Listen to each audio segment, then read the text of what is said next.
Through regional trade, food moves across borders, making a greater variety of staples available in West Africa's numerous markets. Historically, this is the way the trade flows have been in the region. Though in a very informal manner, local traders have always traded food across the border, especially grains and livestock. However, as nation-states evolved in the contemporary age, obstacles appeared, and it has now become a lot more difficult for food to easily go across the numerous borders of West Africa. The Economic Community of West African States, ECOWAS, intervened with a major protocol on free movement of persons, goods and services to facilitate easier transactions for regional economic growth. One of the primary objectives was to encourage the movement of locally produced agricultural products across the borders. In 1990, the ECOWAS Trade Liberalization Scheme, ETLS, endorsed by heads of state and governments in the region, was launched. It was in furtherance of the collective desire of the leaders to see regional trade thrive. Specific provisions were integrated into the protocol to allow for free movement of unprocessed food and livestock originating from countries in the region. These items were granted total exemption from import duties and taxes, with no quantitative restriction, subject only to compliance with some basic documentation. The websites of custom agencies across the region promote this protocol and the concessionary provisions, but the implementation has been problematic. You see that things are not as easy as they thought. You'll be asked, show this, show that, do this, do that.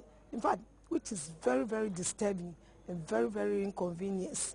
So if ECOWAS is really working, we'll feel things must be so easy. You show your ID, free trade, you go in, buy, come in, or whatever you have to send is there to sell because it is free trade. But that is not what we see. A lot of inconveniences at the borders. Consequently, the impact of the ETLS has not been as profound as anticipated. To some extent, trade in locally produced food has actually grown, but this has been in spite of the ETLS.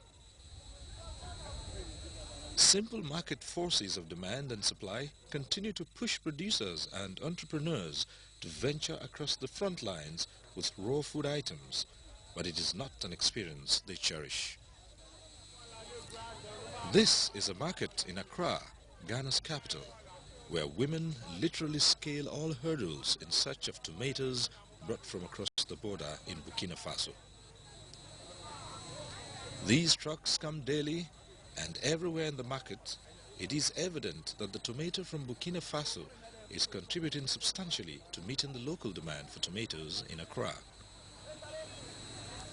This is because they are quite juicy, but the traders who bring these tomatoes do not have juicy stories about what they go through to bring them into Ghana from Burkina Faso. Mrs. Aja Velegda Mamunata runs the Group Velegda Group in Burkina Faso with revenues of over 13 billion CFA. She has been into the import and export of food items across the region for 33 years. Enough experience to be regarded as a reference point on discussions on the conduct of trade in the region. Nous travaillons avec le Kouman. Par exemple, les pommes, tu peux me commander, elles veulent qu'on livre. The biggest problem is the custom gendarmerie police who request for money and don't let my series pass. We send vehicles to Mali, Niger or Senegal or Sierra Leone, up to Togo. We pay a lot before they let our vehicles pass. We need the government to make documents available for us to facilitate our imports and exports. Tu ne peux pas avoir des documents pour exporter ton céréale. Just down the road from the tomatoes section of the market in Accra, other lorries have delivered onions. They have come from Niger Republic, passing through Burkina Faso to get to Ghana, a distance of over 1,144 kilometers. It is a long journey, and the traders have long stories to tell of what they encounter on the road corridor. From Galmi to the border, Burkina, there's some barriers, customs barriers. Each custom barrier, if you reach, you have to pay either 10,000 sefa or 5,000 sefa. Compulsory, whether you like it or not, you have to pay. Burkina, when you come to entry, there's some money we pay to the police.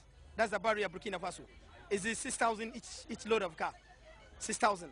When you come to the custom, transit from Burkina to Bito, that's the barrier of Ghana. And from Kanchari, there's I think 3 to 4 barriers, customs. Each of them 5,000 sefa. Definitely you have to pay after the transit. And then one bucket, no, not bucket. From Kanchari, we share around 5 bags of onion. That went to the customs and the police. In the barriers also, when we come, we share the onion. I think between Kanchari and Bito, we need 1 bag of onion sharing. Are you getting me? When you reach to Bito too, you see, if I say custom, also there's a police. The police is at collector's consent. Also they take money. Gendarme and police, immigration and police, they take money from the driver. It's true. From Boko, that's Kugungu. Kugungu, Ghana, I think we have a saying that food items are free duty. So I don't have that knowledge. I don't know, but we used to pay money between 3 to 4 million each car, each load to the border. When we pay that money from Boko to Kumasi to Accra, there's a barriers. Any barrier, police, customs, you need to pay some money.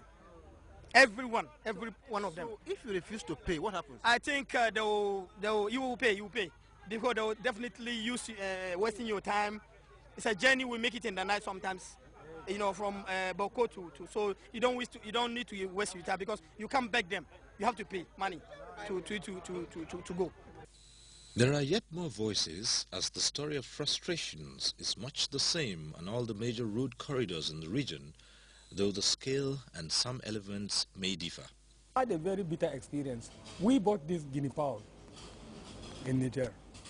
When we were coming to Nigeria, they demanded for something. My colleague refused to give them. So they now said, "What is that are you holding?" They said, "The guinea fowl." So, okay, let me see. He released all the guinea fowls and they ran into the bush, thereby that person losing his money. All, he bought over 200 and he lost them at the border. It's a very bitter experience to me. The officials there, the border officials. First of all, if you come, you see about more than 10 trucks coming, line up, one after the other. Settle them and pass. Settle them and pass. Whosoever is having doubt in settling them, they will ask him to park. And when you park, give me what I ask you to give.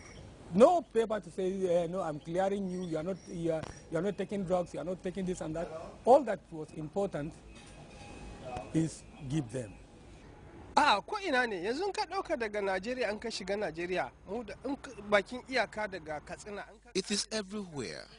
If you start from Nigeria, from the Katsina border heading to Kano, this problem exists. The same if you start from Niger going to Mali and Senegal, and from Burkina Faso as well going into Cote d'Ivoire. So it is frustrating your trade. Yeah, we are suffocating under these conditions. They are the main issues stifling business activities in ECOWAS. The livestock become more expensive. Those buying find the livestock too costly. These result from those charges not recognized by ECOWAS. There is institutional confirmation of the syndrome. The 20th Road Governance Report, issued by USAID, chronicles the excesses of state actors on road corridors across a number of ECOWAS member states. The 11th Improved Road Transport Initiative report suggests that the Dakar to Bamako transport corridor is probably one of the worst in the region, particularly in terms of the number of control posts, delays, and police harassment